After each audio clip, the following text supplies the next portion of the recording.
Hello, everyone, and welcome to Smart Women Talk.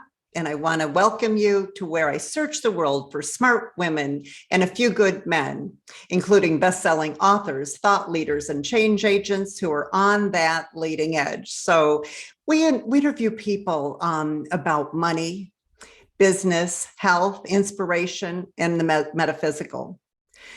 Today, I'm really excited to be continuing this concept of writing your next chapter, living your next chapter, but we're also going to tie legacy into it. So I'm interviewing legacy coach Joanna Klein about how to go deep into your wisdom where you can find your life stories. And these stories, they have the power to teach, to inspire, and to heal both yourself and your loved ones. So we'll talk about why your stories and your life really do matter, and not just to you, but to others, and why there's no better time than now to be writing your stories, and why you don't even have to be a writer to do this. So I've invited Joanna Klein. I want to tell you a little bit about her. She is an international speaker, a writer, an educator, and she knows the power of owning your personal story. At the age of 65, she was divorced 3 times, had no income stream, and was beginning to believe that the best years were behind her. So instead of spiraling downward, she found a way to transform her life and positively move forward. She started her own business. She met the love of her life, and she began to genuinely accept and believe in herself for the first time. She now shares her proven techniques and processes, helping women celebrate their stories of joy, strength, courage, and resilience, and leave a legacy of wisdom for those future generations. So, Joanna, welcome to Smart Women Talk. I'm so excited to have you here. Thank you, Katana. It's great to be here. Pardon? Yeah, we're talking about saying names, and all of a sudden it just kind of like blup. Okay, there we I go. know. I know. I know. I know. Katana, Joanna, Joanna. Right? Yeah, it's Our great to be names are here. Thank so you. important too to us, aren't they? Yes, They reflect who we are. they do. They do. Yeah. Yeah, and So, it's funny too. It's like sometimes, the notion of, all right, well, I want to get this right. I want to make sure I'm saying it right, even though I've been saying it right every time we talk. Yet, then it kind of like, okay, let it come out now, and then we can trip ourselves up. So we'll be getting into that when we're talking later. And yeah, that is interesting too. When someone really doesn't pronounce your name right, it kind of is jolting. So, talking about people, I just want to share with everyone that our last show we had Sherry Clark. She's a midlife courage coach here, and we actually met through Sherry. And it shows how important these connections are that we all have. yes, Yeah. definitely. So, Joanna, tell us a little bit. I shared in the opening when I shared your bio. I shared a little bit about your story, but we always love to hear from our guests. Was there a pivotal moment? Was there a triggering event? Was there something that caused you to step into this new field? Yeah, definitely. Yeah, so I as you said, I was going through my third divorce, and it was a time when I was looking back and all I could see I was just beating myself up for the mistakes that I'd made in my life. And I was seeing my soon to be ex husband on Facebook with a much younger woman showing how happy he was. And I was looking at my life and thinking, this is not, I don't see anything ahead. I wasn't looking forward to the next chapter. So I was meditating one day and have surrounded myself with books on the meditation, around my meditation pillow. And there was one that jumped out at me that I had not picked up before, and I can't remember whether I got it as a gift or someone had recommended it. I don't even know how it was there, but you know how the universe just kind of works that way, where when we're ready for the message, it's going to be there. Yeah. And the book was When Things Fall Apart by Pema Chodron. And so I was just drawn to grab it and pick it up, and I opened it up, and what stood out for me was the paragraph where the words were, "Your life has been a good teacher and a good friend." And something in that jolted me. I was it was like that moment of, this is time to turn things around, turn my thinking around. I was in that victim mode, where I'm everyone else is wrong. My life has not gone well, and I couldn't see the positive. And so I was like, stop it, basically saying to myself, let's take another look. And so I started doing some writing at that point and started connecting with my stories. And like journaling, emotions, when we journal, our emotions are very ripe and real, and we're in the present when we're journaling. When we do life story writing, it's more reflective. So oftentimes it can start off with the venting, but there was something in me that was saying, dive deeper. What's the lesson here? What is it that I have to learn from this? And it was from that process that I began to see how I was the common denominator in my 3 divorces. And what was it that I was seeking that wasn't, it was like I was looking outside of myself to fill myself up, and I became aware of that. And so this process of, even though I've been through therapy, know the whole thing about we're responsible for our own happiness, it was the process of writing these different stories and connecting the dots that started helping me see my life from a new perspective and give me the desire to keep going, and inspired me to start looking at my life from that victor perspective. Like, where have I have had an incredible life. Let's focus on that instead of what's been wrong with it. Mm-hmm. So you talk about lessons, but there's also a gift. Yes. And it's so hard when we look at like a bad experience. But it seems, and to say find the gift in that bad experience, but we have to go, like you said, go deep, right? Yes. And look for that gift. Have you had that kind of thing happen before, where you've gone back and you've done the writing, and then where you've had a terrible experience, and not only said, okay, I found the lesson, but you looked at it and said, well, it really was a gift. Can you give us an example of that, or even for someone else you've worked with? Oh, absolutely. Well, and I can give it for myself and also for my clients. Um, because I mean, that's really the crux of the program that I've created, Journey to Legacy, is to write these stories, but look for that wisdom. Certainly look for the joy, and also look for those lessons, because the expression, when one door closes, another one opens. So what is it? What did the horrible experience have to teach us? And I can share a personal one. In 2008, when the market crashed, my husband and I were heavily invested in real estate, and that we lost all of our wealth at that point. And at the time, it was devastating. I mean, it tore our marriage apart. But in the writing, I was able to see how humbling that experience was. I was able to appreciate life in a whole new way, and I became aware of how materialistic I was and how invested I was in this certain kind of what success represented. And that, I wouldn't change that for the world. I mean, I call that my dark night of the soul, but it opened me up in a way that allowed me to start showing up more authentically, and to make the mistakes and to be okay with those mistakes, and not feel like I have to be perfect and appear to the world as perfect all the time. And it's funny you say that too, because I'm in a couple mastermind, classes where they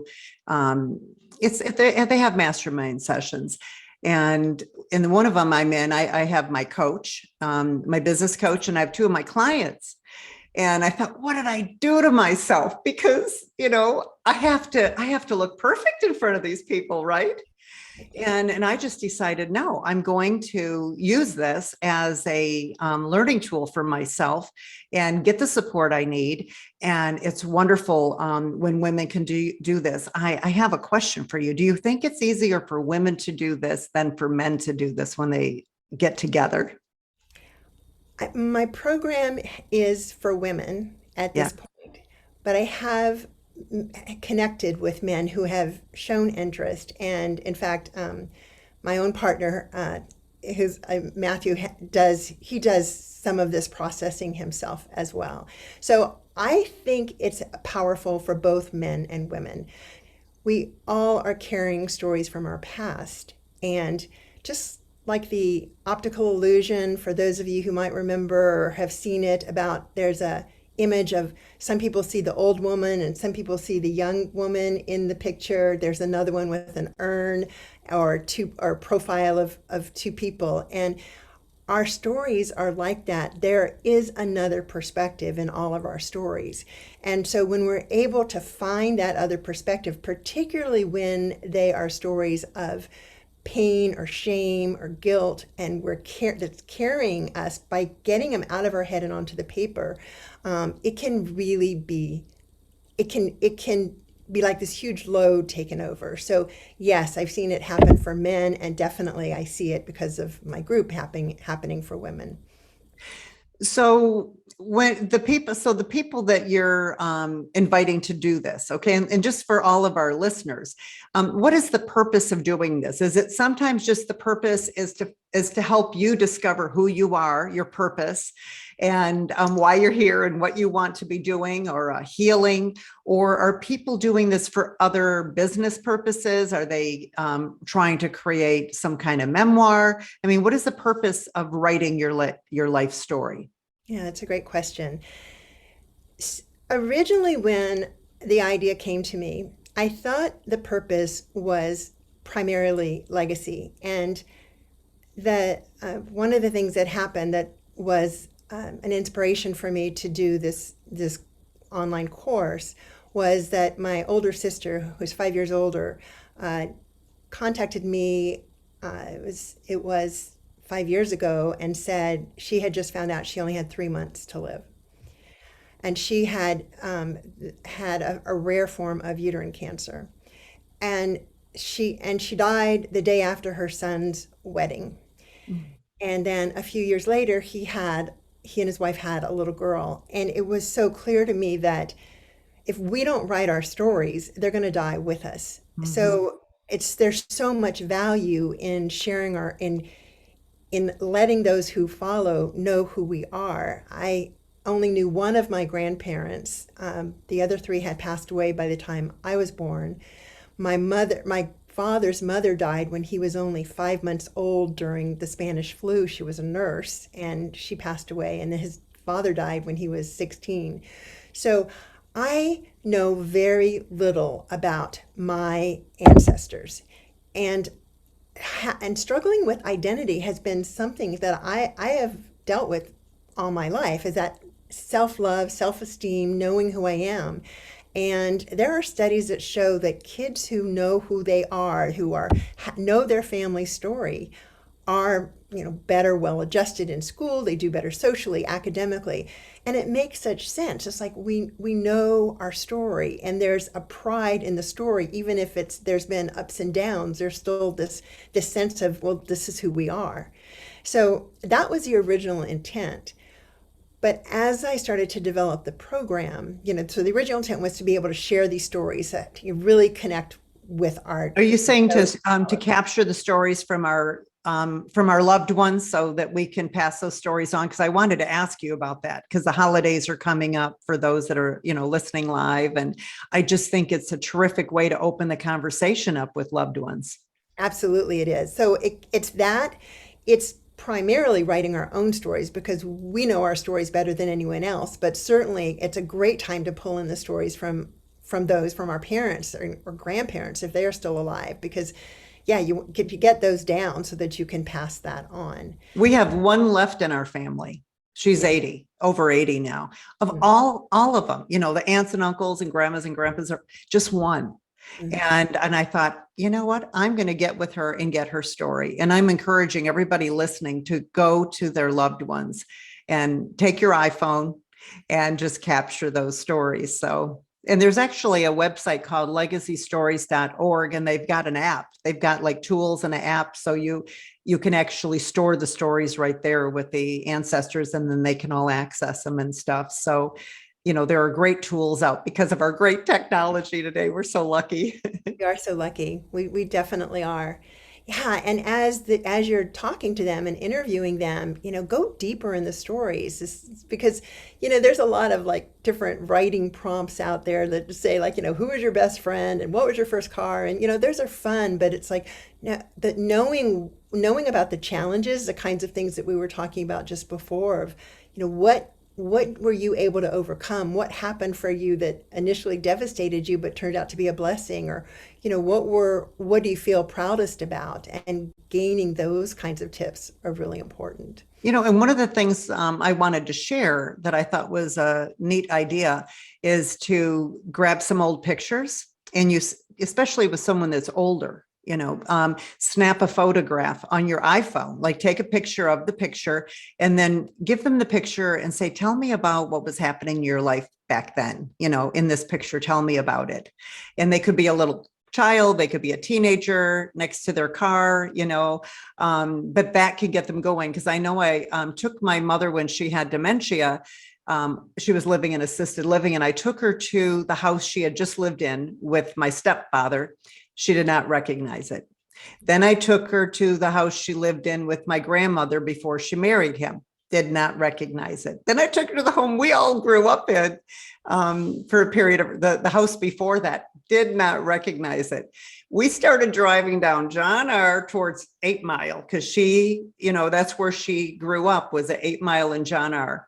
And as we're pulling down there, she just changed, even though the buildings are gone, a lot of them, right? And as we turned in the street, she said, Katana, this is my street. This is where I grew up. And that's where my house was. And it was torn down, but she told me all about her house and who lived here. And so isn't that amazing? It is That amazing. going there, it brought, all of a sudden, she didn't have dementia. That's So incredible.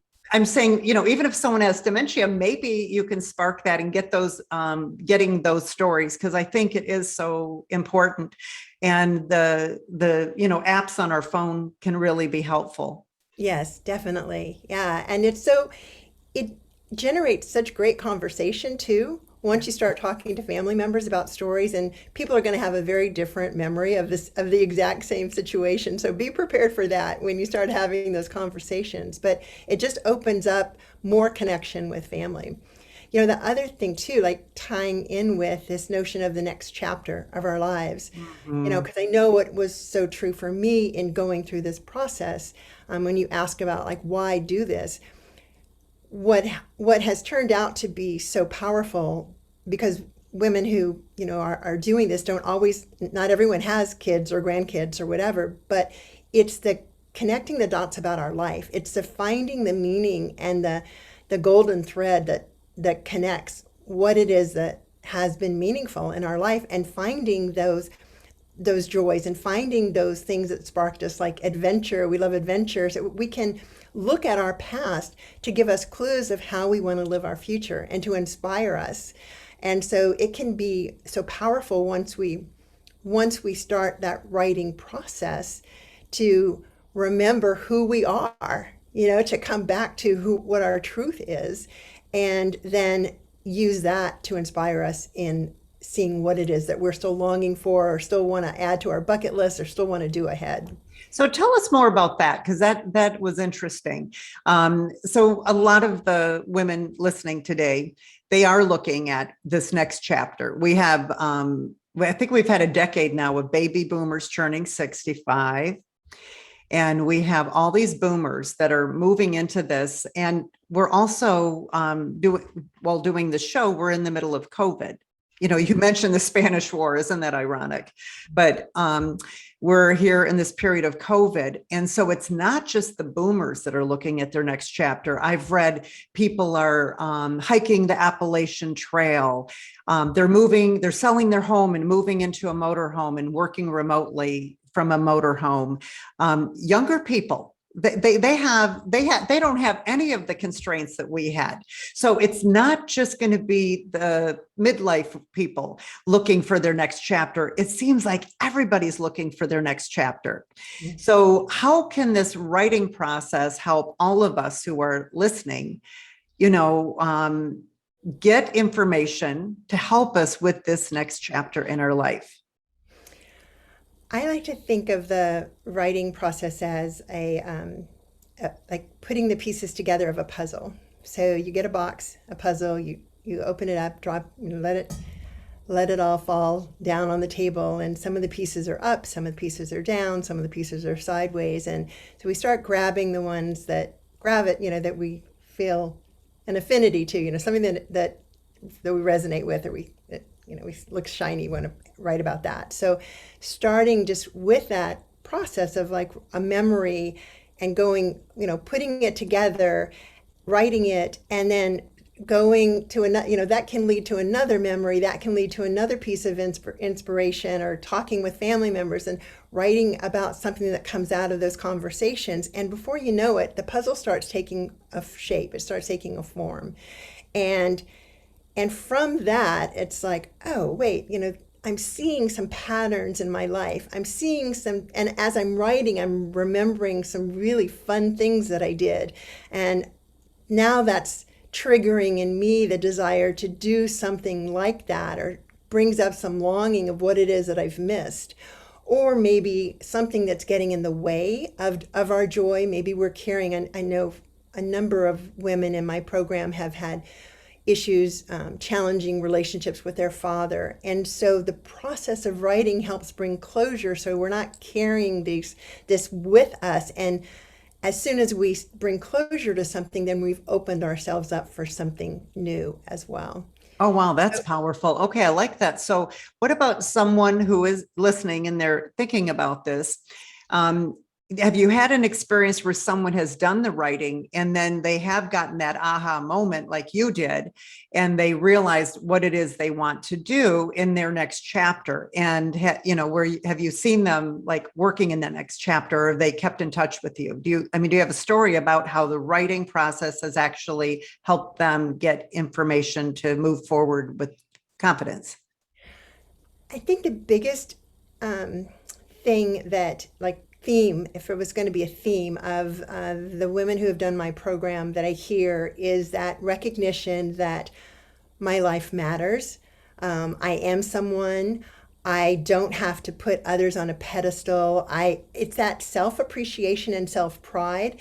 And once we're at that point where we're not letting being intimidated by what others are doing, then it opens us up to do whatever we're feeling like doing.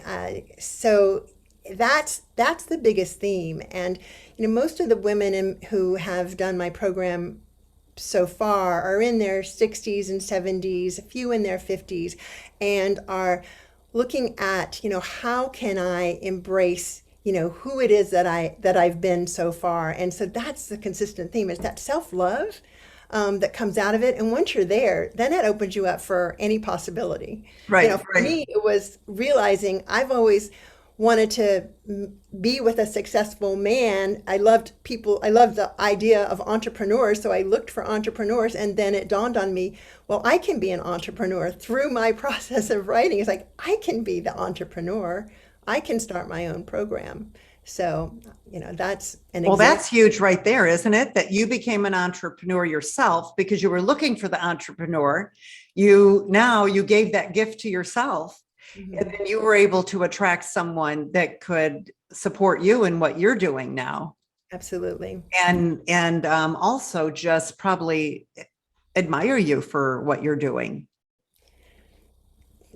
Yeah, yeah, to admire myself, to feel proud myself, is I Yes. guess, for to get to a place of the self acceptance.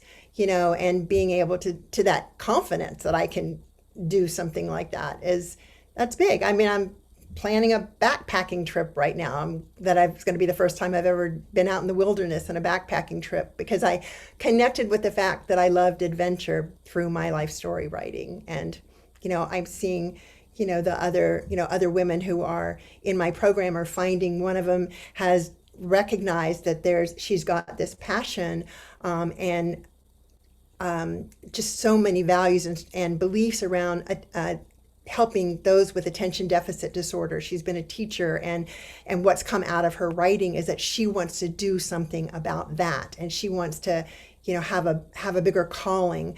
Another woman in my program who's a successful businesswoman and entered into writing, wasn't sure why, but was called to it, and now she's realizing she's got great wisdom to share with other women about how to navigate life successfully. She's done a great job of it, and she didn't see that she could make that. She wasn't recognizing the worthiness of her stories from a perspective of how she could share that with others. There's universal truth in all of our stories, and when we're able to connect to that universal truth, then we're able to connect with other people. And we may not be able to connect with everyone, but we can certainly connect with someone. And that's the point of story writing, of our life story writing, is connecting with what's our truth, and what's the universal truth that can connect us with others. Okay, so does someone need to be a writer or have had a writing class, a background, or what do you need to get started? And can you give us some tips, like for our listeners, like what can they do to do this, to get started writing themselves? And what does it take? So, no, you do not have to be a writer. I wasn't a writer. Many of the women who come to my program have said, I don't see myself as a writer. It doesn't mean that you don't have to feel like you're writing a book that's going to be published. So it's more looking at your own process. We all have our own processes of writing. So it's really the desire to connect the dots, put your puzzle pieces together in such a way that you feel good and know who you are. And then just doing it and allowing a variety of ways to get inspired. One way is, like you said, picking up pictures, showing it to certainly showing it to your parents or grandparents or loved ones, but looking at the picture yourself and seeing what's the story in this picture. That can serve as a tool of inspiration. There's plenty of books out there that are memoir writing books, and I tend to stay away from the term memoir because it feels a little intimidating. It feels more like publication kind of thing. I like to call it life story writing. But there's plenty of books out there, programs where I think group programs can be very inspirational. I see the women in my groups who inspire each other when they share their stories. It's risky to let yourself be seen. And so taking that step and sharing it, and then realizing that you're inspiring others just because you've shared your story. There's, finding that truth that connects us all and opens us up. So you get inspired when you're part of a group, having some guide and mentor to help you see the other perspectives when you're feeling stuck or when you're telling yourself, I'm not very good at this. So that can definitely be something that can help you. So it depends on whether you consider yourself a self-starter and you can do this yourself. Some people say, well, I journal, so I've been doing that for years, but it's different. So what's different? Because then I was going to ask you that. What's different between journaling and what you're talking about when you're writing your life story? I mean, journaling tends to be very much in the present, so how we're feeling right now. And it's difficult to have perspective when you're in the present. With life story writing, you've got this time in between, and you've been able to develop some wisdom and experience. And so it's that opportunity to see the other perspective. You're going in with the plan to, mine the gold in that story. What is the universal truth in here? What's meaningful to me? What can I learn about myself? What can I get back to? What can I find about my truth? Yeah, so important.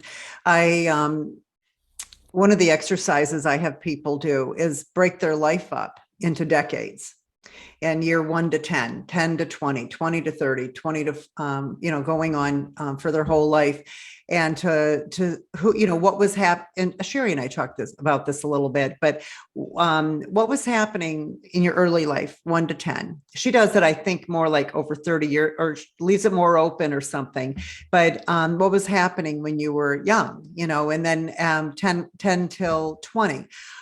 Who were the people that were in your life, and what was the theme? What were some of the lessons and the challenges?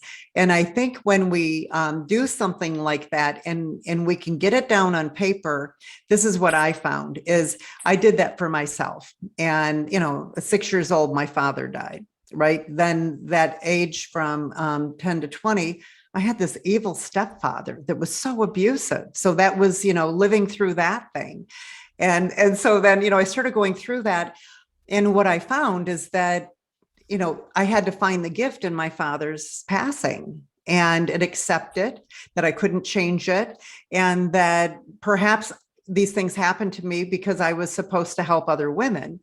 And so here I am today, it seems like from the probably age 40, I started focusing on women, and it was because I realized what happened to me back then, that was a lesson for me, and it was a passion to never be a victim myself, of financial abuse or abuse, period, and to help other women. And so I went into financial planning. And so now I've tied it all together with helping women and financial planning, and this whole idea of your next act, that's all tied together.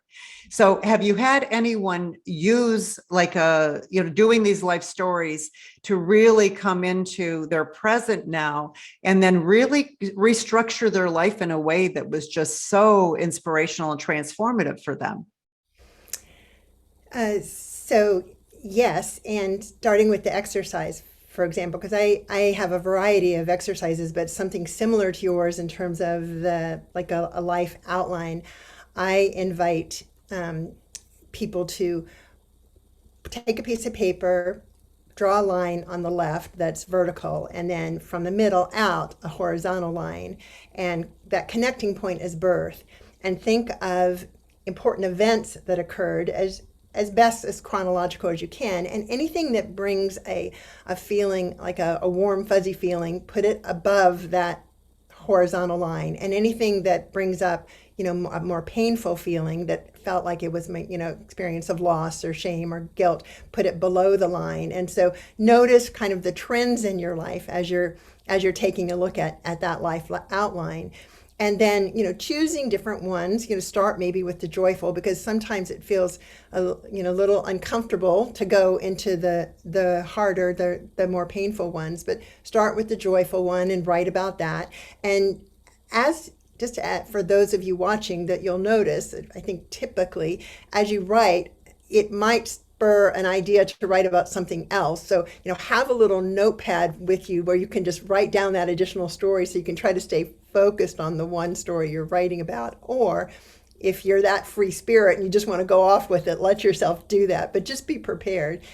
But anyway, let that inspire you to write. And then when you're ready, kind of dip into the more uncomfortable ones and dive there, always asking, just like you did, Katana. It's like, why does it flow off my mouth? What is the lesson here? What is the what is it that, what's another perspective? What did I gain from this? What's the silver lining in this? It's So interesting you said that with the graph, because I told you I was listening to, after interviewing Ken Dykewald, I purchased his book. They sent me the book, Radical Curiosity, which is his memoir, and which is absolutely one of the best books I've read. I mean, I love it. And he did that. He started working with seniors, with elders. And that's one of the exercises that he talked about. And I didn't really get it when he was talking about it in the book, but now I get what he was doing. And he said that they would write this, but then they would share, and they had so many breakthroughs from doing those exercises, but then sharing them.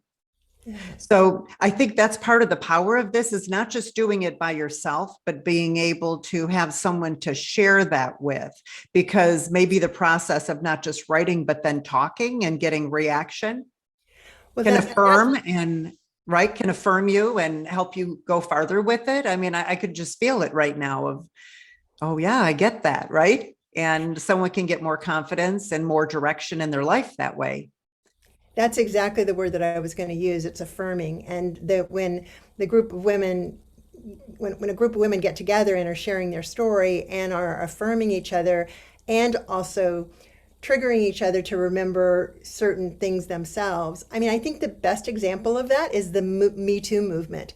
That when someone spoke their truth and other women started speaking their truth, and this huge weight got lifted off the shoulders of the women who were able to say, this happened to me.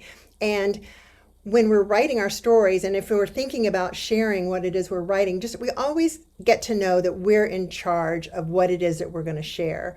That we don't have to share everything, but the process of writing it can bring that clarity. It can be healing just to get it out on paper, and then we decide what it is that we want to share. I There's a book that Martha Beck has come out with recently called The Way to Integrity, or The Way of Integrity. And she talks about how when we're born, we're born our natural self, we're who we are. It's nature, right? It's this, we show up in the world, but then we spend the rest of our life trying to fit into society and please people, and culture has an influence, and we end up giving up our true nature so often in trying to meet society's demands. And what I think is so powerful when we're writing our stories from this reflective standpoint is that we continue to see where our true nature is. We continue to connect with our truth. And so we're finding that that becomes so empowering as we uncover that, as and recognize where culture was influencing, where we were trying to please others. I think that comes out a lot in the writings of the women in my group, is recognizing that people pleaser part of ourselves, where we were bending over to be something for somebody else and giving up our true selves. So it's more than, oh yeah, this is, even though there are some people who have like this epiphany, like this is what I'm meant to do, just like the woman who is now wanting to heal others, help others with attention deficit disorder challenges. The biggest piece for all of us in it is just that getting back to who we truly are and owning that, and then choosing what it is we want to share with others. We always have that choice. So, okay, for everyone listening now, I'd like you to share, how can they get started doing something like this? And because we really want to touch this theme of the next chapter.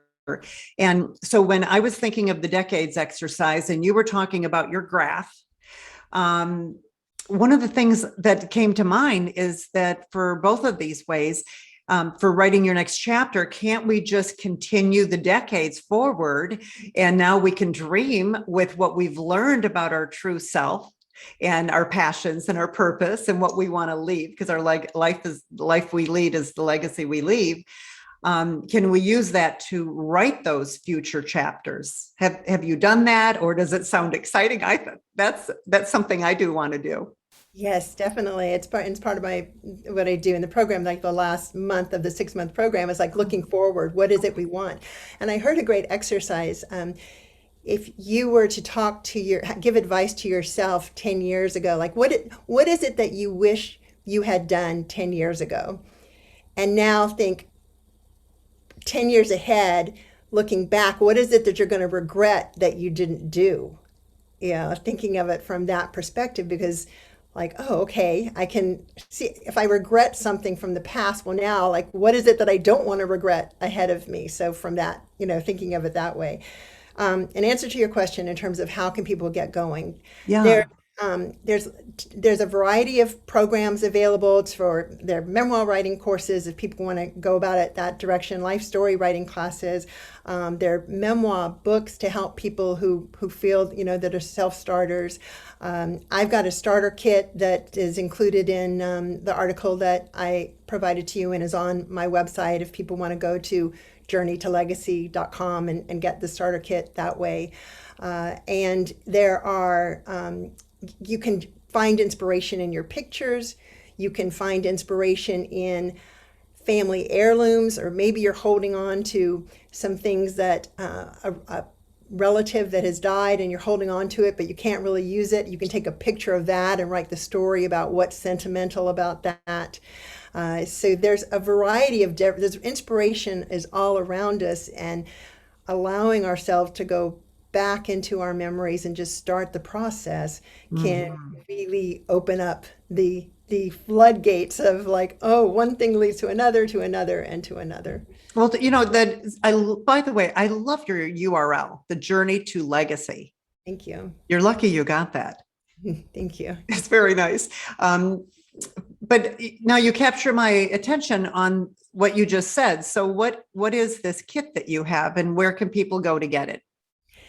So they can get it at my website, Journey to Legacy. There is a little pop-up there where they can sign up and get the starter kit, and that helps them get going. Like, why is it they're doing it, and gives them some opportunity to get some inspiration and some guidance in getting the stories out of our heads and onto the page.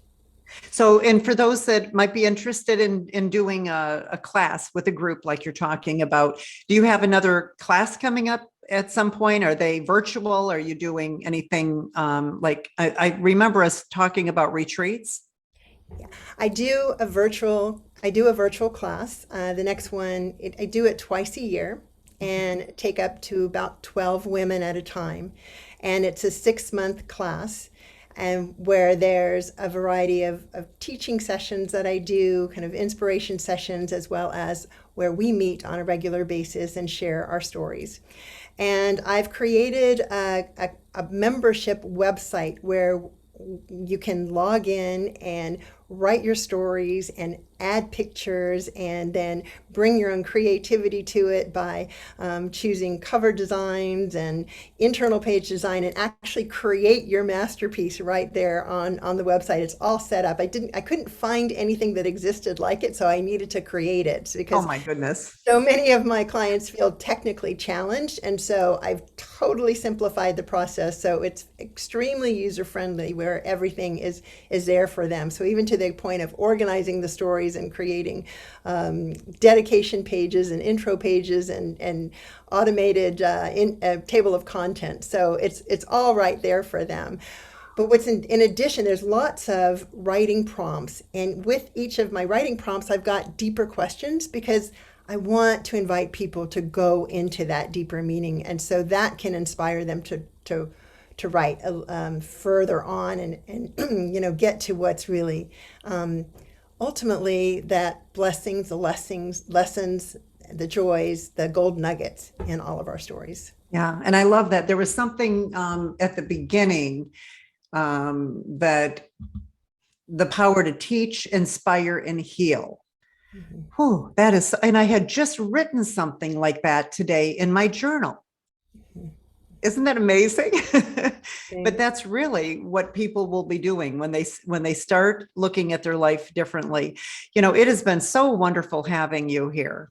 Thank you so much for inviting me. It's been really a joy, and I love what you're doing. So it's such a gift.